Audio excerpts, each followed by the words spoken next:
Bonjour à tous. J'espère que vous allez toujours bien. Parce que finalement, ça devient vraiment un rendez-vous hebdomadaire.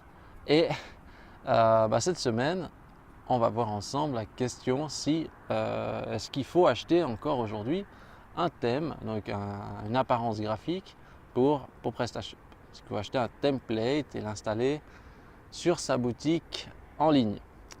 Euh, En fait, c'est une question. Enfin, le template, comme c'est la charte graphique du site, eh bien, c'est vrai que ça fait toujours son petit effet. Et les clients, je vois les marchands, ce qui les branche bien, c'est quand ils vont sur Template Monster ou PrestaShop Add-on et ils voient justement un thème et waouh, c'est trop super, je vais l'installer. La démo est géniale. Et j'allais dire, ils sont tout fous des pieds, mais c'est un petit peu ça. Ils sont tout contents quand ils ont vu le thème et ils ont un peu de la peine à résister. Et forcément, le côté esthétique, ça joue un rôle émotionnel. On a envie d'un quelque chose de beau, qui fait classe, qui rentre bien. Bon, juste en passant, un template, classe, c'est bien, mais encore, il faut que le reste à l'intérieur soit classe. C'est que le template. Mais ça, c'est encore une autre question. Euh, et du coup, justement, cette partie esthétique, ça joue un rôle émotionnel. Déjà, quand le marchand il va choisir l'apparence graphique, il veut vraiment un truc beau, parce qu'il peut se comprendre. Mais je dirais des fois, c'est un peu comme une voiture. Quand vous avez envie d'acheter une voiture, première chose que vous regardez, c'est quand même l'aspect visuel. Quand vous voyez la voiture, waouh, ça en jette. Surtout si vous aimez les voitures, vous allez regarder déjà la carrosserie, la présentation générale de la voiture. Et dans les premières secondes, vous allez faire waouh, ou bien vous allez dire ah non, cette voiture ne me plaît pas. Et une fois que vous avez cette voiture un peu, si vous avez flashé son voiture, puis qu'après vous l'avez depuis un certain temps, eh bien vous allez forcément vous en blaser. Pour les thèmes PrestaShop, c'est un petit peu pareil, sauf que ce n'est pas tout à fait ensuite les mêmes conséquences. Donc déjà, la première chose, c'est quand vous voulez acheter un thème graphique PrestaShop, la première chose à éviter, c'est à éviter les modes. Typiquement, il y avait la mode avant enfin, il y en a encore, mais du parallaxe. Donc, c'est scrolling vertical, etc. Avec, tiens, la nature me pousse. Et avec ces scrolling vertical, etc. Et puis ces gigantesques sliders, il me semble que c'est en train déjà de changer. Les parallaxes, etc. J'en vois plus trop. Puis je pense en plus c'est pas du tout pratique. Ces scrolls, etc. Les gens ils savent pas où ils sont dans la page.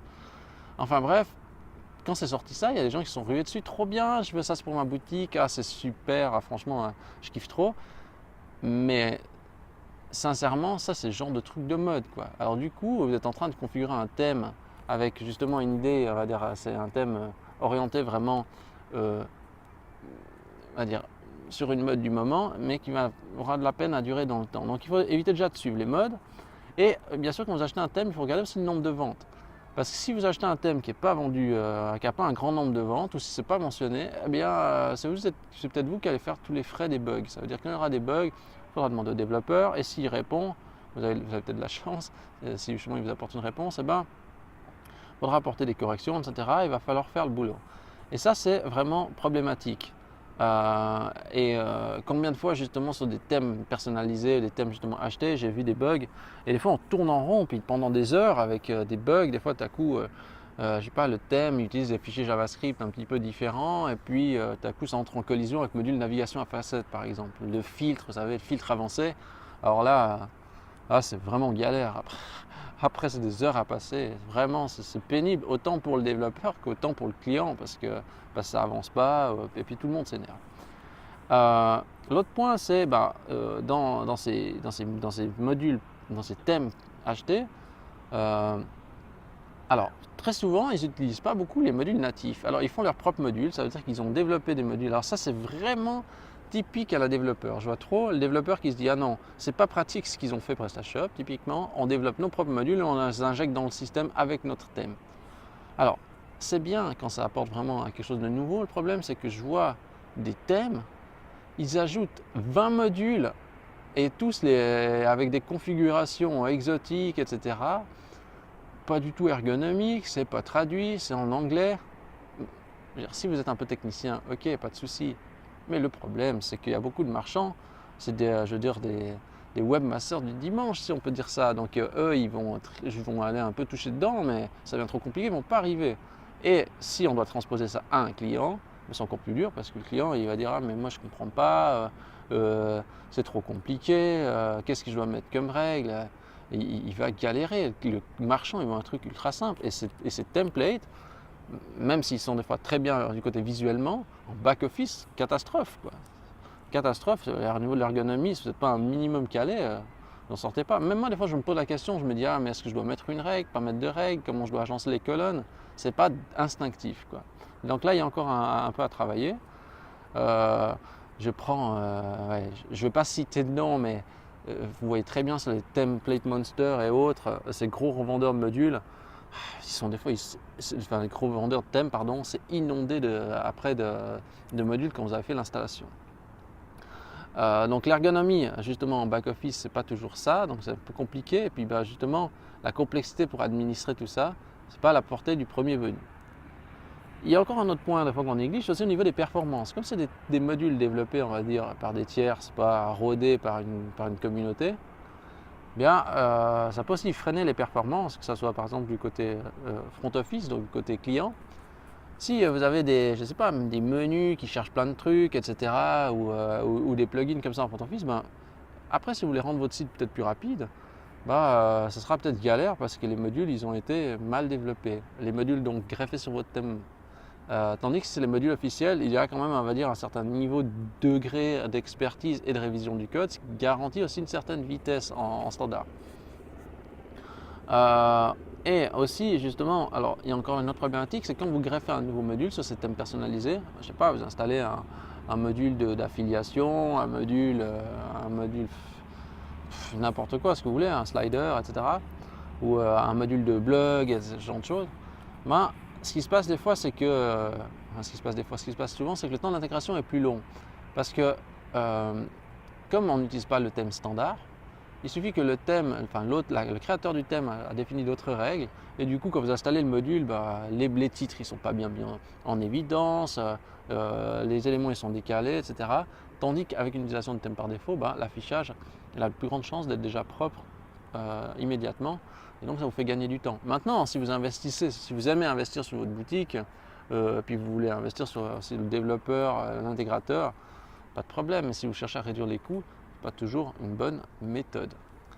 Enfin, comme je dis, moi je comprends, hein, je comprends tout à fait le choix quand quelqu'un me dit ah, je veux un thème personnalisé, c'est trop bien, etc. Je veux acheter un template.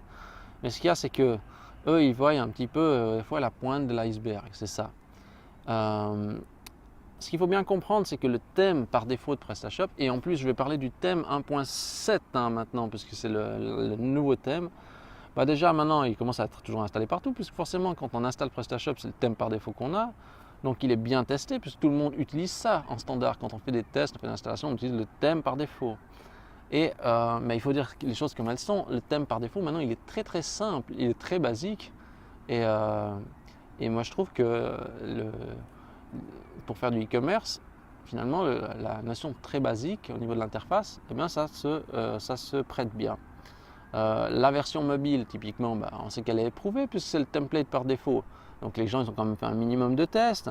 S'il y avait justement des bugs graves ou des choses à corriger, ça a été corrigé, puisque c'est le thème par défaut. Si c'est un développeur tiers qui a fait le template, c'est une autre paire de manches, quoi. Et puis en plus, il n'y a pas beaucoup de gens qui ont testé le thème, vous allez galérer. Enfin, le thème va fonctionner, on est d'accord, mais il fonctionnera peut-être jamais aussi bien que le thème par défaut.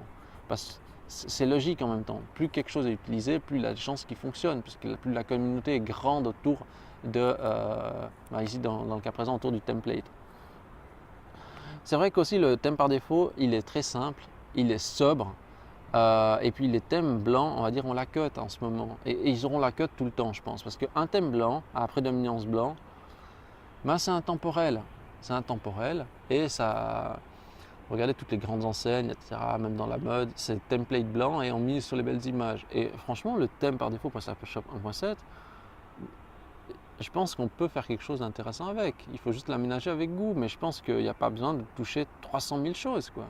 Maintenant, si vous n'aimez pas ce template et que vous voulez absolument quelque chose d'autre, bien sûr, vous avez raison d'investir, mais sincèrement, pour faire de la vente en ligne, je trouve qu'il se prête bien déjà le template par défaut. En cas d'aide ou de débugage, aussi si vous utilisez le thème par défaut, vous avez plus d'avantages parce que vous allez sur PrestaShop, le forum, vous posez une question, les gens ils peuvent répondre parce qu'ils utilisent le même thème, ils utilisent tout le thème standard, enfin une bonne partie, ou bien ils peuvent faire le test avec le thème standard. Par contre, si vous avez votre thème customisé, on dira ouais, ben, demande au développeur du thème, quoi. Et là, c'est plus compliqué parce que là, vous avez la dépendance qu'avec une personne. Si vous pouvez demander à une communauté qui utilise tous le même template, bah, vous avez des chances de trouver plus facilement une solution. Et il y a aussi plus de chances de trouver des solutions dans les topics qui ont été ouverts sur le forum. Dans les topics qui ont été ouverts, bah, vous allez peut-être trouver un élément ou un début justement de réponse. Il faut dire aussi que avec justement le thème par défaut, eh bien, vous avez l'utilisation des modules natifs. Donc tous les modules natifs qui sont utilisés pour la configuration du thème, ça veut dire tous les modules qui sont déjà intégrés avec PrestaShop, on ne va pas greffer des modules externes. Et ça c'est bien parce que les modules, on va dire, PrestaShop internes ont tous la même logique, ont tous la même approche, ils sont quand même pensés pour être simples et accessibles. Et du coup, il n'y a rien besoin de greffer de plus, on est prêt à utilisation dès le départ. Et ça sincèrement j'aime bien, et aussi c'est déjà traduit dans les différentes langues, les modules, et facile à en prendre en main. Franchement, je vois bien quand je mets des modules à des clients, quand c'est des modules développés par des tiers, je prends même des sliders, des méga sliders et des trucs avec 36 000 effets, 36 000 combinaisons. Si vous n'êtes pas un minimum dans le milieu, mais vous ne faites pas une bannière, vous n'arrivez pas à intégrer une bannière dans le slider, quoi. Si vous prenez le slider principal de diaporama de PrestaShop, tout le monde comprend qu'il doit sélectionner son image et la balancer. Et c'est ça qui est bien. Moi, je cautionne en fait cette manière de faire. Et bon, bah, ce que me disent les clients, des fois, ils me disent « Ah oui, mais moi, je veux être différent. Je veux pas votre thème par défaut, là, je veux être différent, je veux un autre thème. » Bon. Et puis en plus, ah oui, ça c'est le cas classique, écoutez bien ça, le cas classique qui dit « Ah non, mais je veux pas ce thème parce que tout le monde a le même thème. » Et ça me fait toujours rire. Des fois, j'explique aux marchands, je dis « Oui, mais le client qui achète, il ne va pas faire le tour de toutes les boutiques PrestaShop pour voir si vous utilisez le même thème qu'un autre. Le client, déjà, il ne sait peut-être même pas ce que c'est un PrestaShop, déjà ça. La charte graphique, possible qu'il a peut-être vu une charte graphique qui ressemble ailleurs. Mais, sincèrement, le client, il vient là pour acheter un produit, il ne vient pas regarder la qualité de votre thème ou la beauté de votre logo. Je veux dire, il s'en fout de ça, le client. Lui, ce qu'il veut, c'est un bon prix, un expert derrière sur le produit qu'il choisit. Et c'est ça qui l'intéresse. Votre client s'en tape royalement de votre thème. Il s'en fout. Donc, attention. Ça ne veut pas dire parce qu'ils s'en foutent de votre thème, vous voulez faire un thème crade avec plein de couleurs, etc., avec des trucs qui ne sont pas harmonieux. Ce que je veux dire par là, c'est que c'est pas le template qui fera vendre. Et ça, c'est très important de comprendre, puisque finalement, c'est pas non plus le thème qui fera votre visibilité. Et ça aussi, oui, le thème peut influencer votre visibilité en fonction de comment il est structuré, au niveau des balises H1, balises H2, etc., ce genre de choses. Parce qu'il y a des règles qui sont mises dans le thème. À ce sujet, vous regardez si jamais la vidéo, j'ai fait une vidéo de référencement pour l'optimisation du template par défaut PrestaShop, parce je ne vais pas dire qu'ils ont fait n'importe quoi dans le thème par défaut, parce que ça serait entrer un petit peu en contradiction avec ce que j'ai dit, mais il est quand même améliorable. Donc regardez dans mes autres vidéos tutoriels SEO pour PrestaShop, eh bien il y a une où je montre comment optimiser le code source de PrestaShop. Donc voilà, donc le plus important c'est d'être visible et de vendre, et ça c'est indépendant du thème quand même dans les grandes lignes. C'est bien se mettre ça dans la tête. L'autre point important c'est d'investir mieux, parce que ce qu'il faut comprendre c'est que moi je dis aux clients, aux marchands, c'est s'il utilise le template par défaut, je peux aller beaucoup plus vite aussi. Parce que je connais bien le template, je connais la structure, je peux lui faire des petites optimisations à gauche à droite parce que je connais. Et tandis que quand c'est des thèmes personnalisés, mais des fois c'est la galère. Il faut aller un peu dans tous les fichiers, on ne connaît pas, il faut apprendre, il faut assimiler le template. Et puis après, quand c'est pour un autre client, c'est un nouveau template, c'est pas la même chose, c'est pas les mêmes règles. Même si les grandes lignes restent, il y a quand même des fois beaucoup de variantes. Et du coup, on perd du temps. Et puis le client, ce temps-là, le marchand, paye ça. Tandis que s'il utilise le thème par défaut, on peut aller plus vite et il économise. Ça n'empêche pas de faire quelque chose de joli, ça n'empêche pas de faire quelque chose d'un peu différent. Mais je conseille d'utiliser justement cette structure de base parce qu'elle fait quand même gagner du temps, quoi. Et donc ça permet aussi une réduction des coûts. C'est comme je dis à certains marchands, des fois ils me disent ah, j'aimerais une boutique en ligne simple, etc. Je leur dis écoutez, partons sur un thème standard. Je vous propose quelques optimisations que moi je conseillerais pour avoir une boutique qui tienne la route. Et puis du coup le prix, je ne vais pas dire il s'écroule et puis la boutique est gratuite, mais le prix est quand même beaucoup plus accessible. On peut arriver à des tarifs accessibles, moi je dirais, en utilisant le thème par défaut. Mais après bien sûr tout dépend des budgets et de la stratégie qu'on veut avoir. C'est juste pour aller au plus vite possible. Si le thème par défaut, on gagne du temps. Avec les thèmes personnalisés, il faut les déployer, il faut les tester. Il y a des points d'accroche qui ne vont pas, il y a des modules tiers qui bloquent, ou d'un coup le rendu c'est pas le même que la démo, etc. Donc dès le début, lors du déploiement, on perd déjà du temps. Il faut ajuster toutes les configs, etc. Bien sûr, des fois ça se passe bien, mais dans la plupart des cas, il y a quand même pas seulement de travail à réviser, il faut tout tester. Voilà. Donc, on va faire un petit bilan, un petit résumé de tout ça. Donc moi, ma nouvelle stratégie actuellement, c'est de conseiller aux clients de partir sur le template par défaut. C'est le client qui décide. Moi, je dirais que finalement, moi, ça ne change rien c'est le client qui décide, enfin le marchand qui décide ce qu'il veut. Mais moi, je conseille le thème d'utilisation par défaut. Je vais y arriver. L'utilisation du thème par défaut parce que justement, il offre quand même certains avantages parce que je trouve que c'est déjà une bonne base et on peut partir de ça et on ne surcharge pas le système, etc. Et après, c'est une question d'expérience parce que depuis le temps que je fais ça, je m'aperçois bien que finalement, en restant sur quelque chose par défaut, on peut faire quelque chose d'assez puissant. Mais après, justement, ça reste vraiment après des goûts en fonction des goûts et des couleurs. Il faut bien aussi regarder l'aspect technique et puis aussi l'aspect du prix si vous êtes limité au niveau du budget, quoi. Donc voilà, après il n'y a pas vraiment de règle définie parce que vous avez des gens aussi, si vous allez sur coder.com, vous avez quelqu'un qui peut-être déploie le thème pour 3 fois rien et puis vous dites c'est bon, allez-y, quoi. C'est des choix, hein. Donc, après, c'est à vous de vous faire aussi votre propre opinion parce que chacun a fait à son degré d'expertise, à son avis sur la question. Donc après, c'est aussi à vous de trancher, à vous faire votre propre opinion sur le sujet. Et si aussi vous avez une expérience, vous allez vous rendre compte et puis de pouvoir tirer déjà des conclusions. Donc voilà, je crois qu'on a fait le tour du sujet sur voilà, est-ce qu'il faut acheter un template PrestaShop. Je vous laisserai trancher vous-même sur la question. Et sur ce, si vous avez aimé cette vidéo, je vous invite à liker la vidéo, hein, ça doit être là ou là. Enfin bref, vous appuyez sur le petit pouce là en l'air pour liker, ça me fait plaisir si vous faites ça. Vous pouvez vous abonner à la chaîne YouTube parce que quand il y a un nouvel abonné, je suis toujours content. Et merci à tous de vous abonner, merci à tous, et même ceux qui font juste de regarder, merci beaucoup. Et si vous avez un petit commentaire à faire, une petite remarque sur les thèmes PrestaShop, n'hésitez pas à laisser un petit commentaire en dessous, comme ça je regarde et puis je vous apporte une petite réponse. Et puis voilà, je crois qu'on a bouclé la vidéo de la semaine. Sur ce, je vous remercie d'avoir regardé cette vidéo et je vous dis à la semaine prochaine pour un nouveau sujet.